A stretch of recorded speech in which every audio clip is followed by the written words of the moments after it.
Ma'am ये बहुत important मुद्दा है, अब इसको यहीं से उठाते हैं। जैसे ही आंकड़े आ जाते हैं, लगभग समय लगता है, ये पूरा एक डिटेल्ड काम है। जैसे ही आंकड़े आ जाते हैं और ये मांग उठने लगती है कि जिसकी जितनी आबादी उसकी उतने हिस्सेदारी, और जैसे ये बात आएगी तो उसके बाद हिस्सेदारी, आरक्षण की कैपिंग को बढ़ाना, ये तमाम मुद्दे निकल कर आएंगे। आपको लगता है कि इस सामाजिक न्याय की इस एक्सरसाइज में जो जरूरी भी है देश के लिए, वो कहीं ना कहीं हार्मनी का ताना बाना को तोड़ेगी या कहीं ना कहीं डिसहार्मनी फैलेगी? देखिए, जो लोग जातीय जनगणना के पक्ष में नहीं है वो इस किस्म की बातें कर सकते हैं, इस किस्म के कुतर्क दे सकते हैं। देश की एकता और सोशल हार्मनी के नजरिए से ये एक बहुत बेहतरीन कदम है जो सरकार ने उठाया है। हमारा देश बहुत बड़ा है, विविधताओं से भरा हुआ है और हजारों जातियों उपजातियों के लोग हजारों वर्षों से यहाँ पर रह रहे हैं। उसमें कौन कहीं ना कहीं विकास की दौड़ में पीछे छूट गया है, क्यों कौन अभी भी पहचान के संकट से जूझ रहा है, किसको अभी भी एक हाथ का सहारा देकर आगे बढ़ाने की जरूरत है, इसकी चिंता सरकार नहीं करेगी तो और कौन करेगा। और हमारी सरकार ने वही कोशिश की है। जब देश में किसी कमजोर को सशक्त करने के लिए हम एक कदम आगे बढ़ाते हैं तो हम सोशल फैब्रिक को नुकसान नहीं पहुंचाते हैं, बल्कि देश की एकता के लिए ये एक बेहतरीन कदम होता है। हमारे पूरे शरीर में अगर कोई अंग बीमार पड़ जाए तो हम उसका इलाज करते हैं, हम ये नहीं कहते हैं कि इसको ऐसे ही छोड़ दो। तो उसी तरीके से जो लोग वंचित रह गए हैं, विकास से बहुत दूर हैं, जिन्हें पहचान का संकट है, आज उन्हें विशेष अटेंशन की जरूरत है और सरकार वो देना चाह रही है और ये समाज की और राष्ट्र की बेहतरी के लिए है। मैम इसी वंचित इस वाले मुद्दे पे ही अगर बात करें, फर्ज कीजिए क्योंकि देश की आबादी बड़ी है और आबादी बड़ी है और जब जातीय जनगणना होगी उसमें तमाम चीजें निकल कर आएंगी। हम ओबीसी का जिक्र करते हैं, 27% आरक्षण। ओबीसी में कम से कम 250 से ज्यादा सब जातियां भी हैं, जिसमें ज्यादातर उसमें जैसे अभी सुप्रीम कोर्ट का भी सुझाव था कि जाति का आरक्षण की एक सुझाव दिया गया था। आपको लगता है कि जो वंचित हैं आर्थिक रूप से, सामाजिक रूप से, उनको देना चाहिए आरक्षण?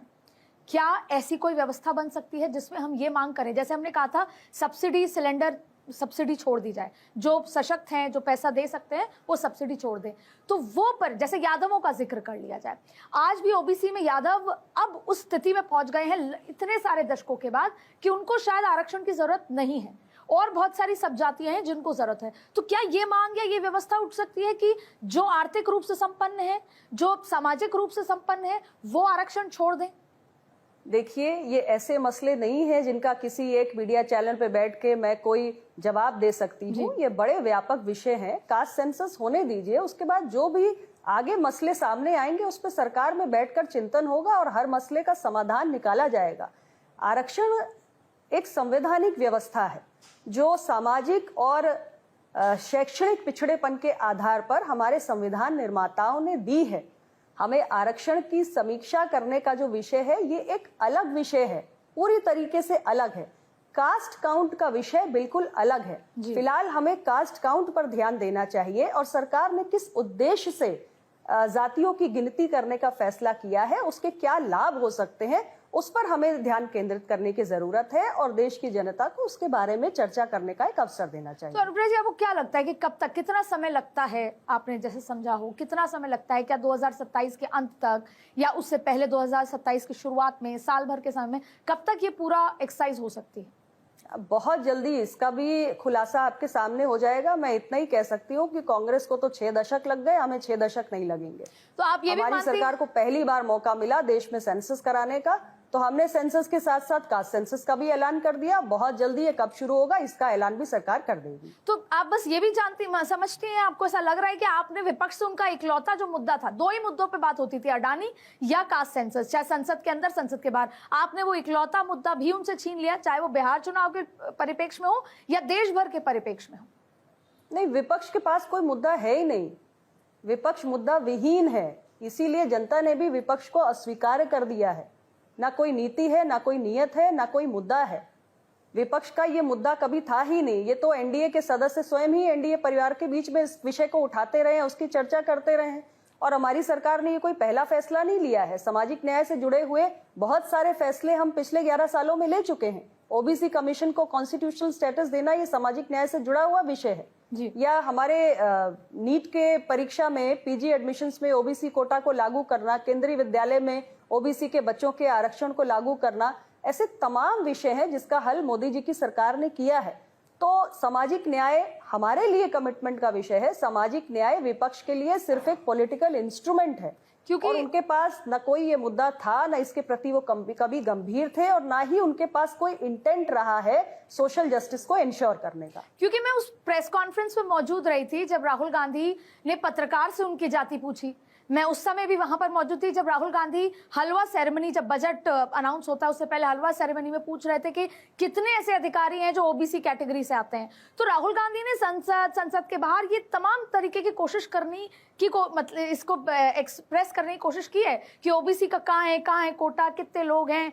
तो ऐसी बातों के विषय के चलते हम ये आपसे पूछ रहे हैं कि हाईजैक करने की कोशिश की थी, अब लगता है कि एनडीए ने हाईजैक कर लिया पूरा मुद्दा। राहुल जी को ये प्रश्न मोदी जी की सरकार से नहीं पूछना चाहिए। राहुल जी को ये प्रश्न पूछना चाहिए अपनी स्वयं की पार्टी से, क्योंकि उनकी अपनी पार्टी ने देश में 6 दशक तक राज किया है, शासन किया है। उनके कांग्रेस नीति गठबंधन ने सरकार चलाई है। तो अगर हलवा सेरेमनी की फोटो में कोई SC ST OBC अफसर नहीं है तो क्यों नहीं है भाई? SC ST OBC को ओबीसी का आरक्षण लागू होने से किसने रोका? IAS बनने से किसने रोका? उस हलवा सेरेमनी में कौन है? ब्यूरोक्रेट्स है, सीनियर ब्यूरोक्रेट्स है। तो उनके आरक्षण का रास्ता किसने अवरुद्ध किया था? ये सवाल तो कांग्रेस पार्टी के लिए बनता है, हमारी पार्टी के लिए बनता ही नहीं है। मैम, ये आखिरी सवाल आपसे, इन तमाम चीजों को देखते हुए और इस दिशा में आगे बढ़ते हुए आपको लगता है, क्योंकि भारतीय जनता पार्टी और एनडीए अगड़े की, ब्राह्मण की, बनिए की पार्टी मानी जाती है, तो ऐसे में कहीं ना कहीं इस जाति में कोई नाराजगी, अराजकता या उदासीपन नजर आएगा ऐसी स्थिति में कि कहीं कैपिंग 50 से लेकर 65 की मांग ना हो? क्योंकि कैपिंग एक बड़ा मुद्दा है जो समय के साथ साथ आएगा कि 50 नहीं, 9वीं स्केड्यूल में डालने का प्रेशर जेडीयू पर है, जैसे जयललिता ने किया था। तो ये तमाम चीजें आएंगी तो कहीं ना कहीं वो जाति, वो समुदाय नाराज होता नजर तो नहीं आएगा? आगे भी जो विषय आएंगे सरकार उसका उपयुक्त समाधान ढूंढेगी, आप अभी उसकी चिंता मत कीजिए।